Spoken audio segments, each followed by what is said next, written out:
दोस्तों, क्या आपको याद है सितंबर 2023 में जब पूरा देश जश्न मना रहा था कि नारी शक्ति वंदन अधिनियम पास हो गया और अब महिलाओं को संसद में 33% आरक्षण मिलेगा। लेकिन कल लोकसभा में जो हुआ उसने जश्न पर पानी फेर दिया। आखिर 2023 में पास हुआ बिल 2026 में आकर के क्यों अटक गया? चलिए आसान भाषा में समझते हैं। सबसे पहले ये जान लीजिए कि 2023 में जब कानून बना तो उसमें एक शर्त लिखी गई थी। शर्त ये थी कि आरक्षण तभी लागू होगा जब दो काम होंगे, पहली जनगणना और दूसरा परिसीमन। यानी जब तक ये नहीं होंगे तब तक 2023 का वो कानून सिर्फ कागजों में ही रहेगा। कल लोकसभा में सरकार इसी शर्त को पूरा करने के लिए 131वां संविधान संशोधन बिल लेकर आई थी, ताकि आरक्षण लागू करने का साफ रास्ता हो सके। अब ये परिसीमन क्या है? आपके दिमाग में एक क्वेश्चन आ रहा होगा, ये परिसीमन क्या है? इसे एक उदाहरण से समझते हैं। मान लीजिए एक मोहल्ले में जो है पहले 100 लोग रहते थे और वहाँ एक राशन की दुकान थी। अब वहाँ 50 लोग रहने लगे हैं तो हमें राशन की दुकानों में बढ़ोतरी करनी पड़ेगी और उनके इलाके दोबारा तय करना होगा।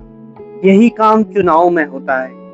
आबादी बढ़ गई है, इसलिए लोकसभा की सीटों की बाउंड्री फिर से खींचनी है और सीटों की संख्या बढ़ानी है। सरकार का कहना है जब नई सीट बढ़ेगी तब हम उनमें से 33% महिलाओं को आरक्षण देंगे।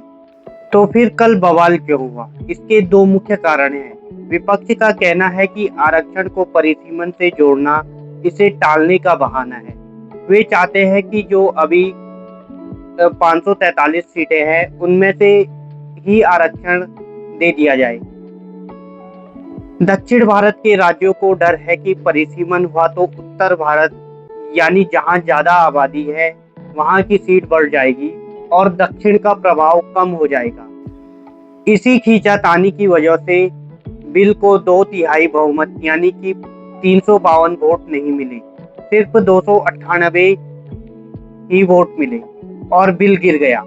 सीधी बात यह है कि 2023 में नारी शक्ति वंदन अधिनियम के रूप में ताला लगा दिया गया था, लेकिन उसकी चाबी कल खो गई। अब 2029 में चुनाव में महिलाओं को आरक्षण मिलेगा या नहीं, ये सिर्फ एक बड़ा सवाल बन गया है। आपको क्या लगता है कि आरक्षण को बिना किसी शर्त के तुरंत लागू करना चाहिए?